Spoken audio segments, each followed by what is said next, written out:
Kami melihat bagus-bagus saja, ya.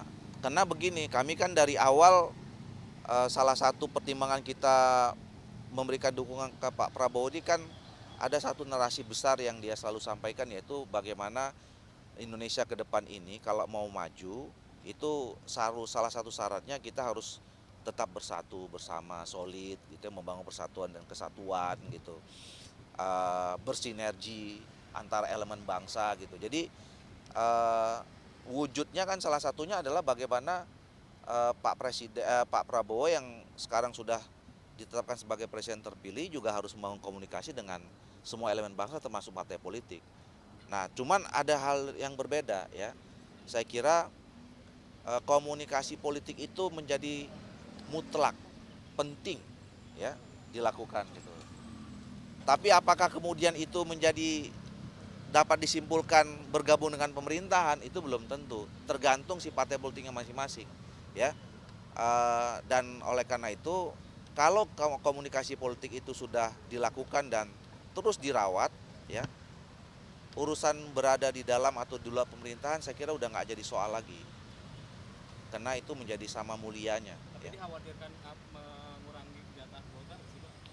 Kalau soal kabinet, komposisi kabinet itu ke hak prerogatifnya Pak Prabowo. Saya yakin Pak Prabowo sudah paham, punya rumusan sendiri ya. Eh, Siapa-siapa saja, dari mana saja, berapa banyak dari mana saja partai politiknya gitu.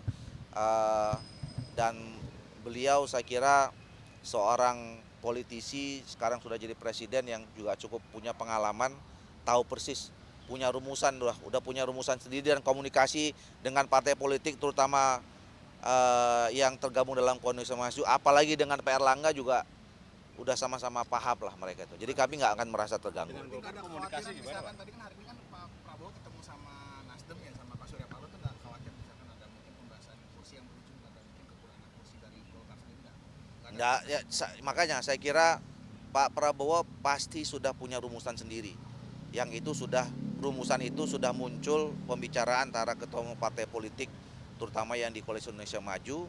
Jadi kalaupun kemudian nanti ada partai-partai politik lain yang masuk, gitu, tentu saya kira itu sudah ada kesepahaman antara Pak Prabowo dengan ketua umum partai Golkar, ketua umum partai eh, PAN, Demokrat, dan yang lainnya ya, yang tergabung dalam Koalisi Indonesia Maju. Berapa sih Pak kalau Golkar? Ya, Berapa sih? yang tahu Pak Prabowo, Pak Erlangga, dan Allah Subhanahu Wa Taala. Pak, rumusan yang disepakati apa antara Pak Prabowo pimpinan partai yang koalisi? Belum selesai kan, ini pelantikannya masih 20 Oktober, masih panjang gitu. Eh, Walaupun saya yakin sudah ada pembicaraan awal ya, tapi finalnya kan nanti masih lama.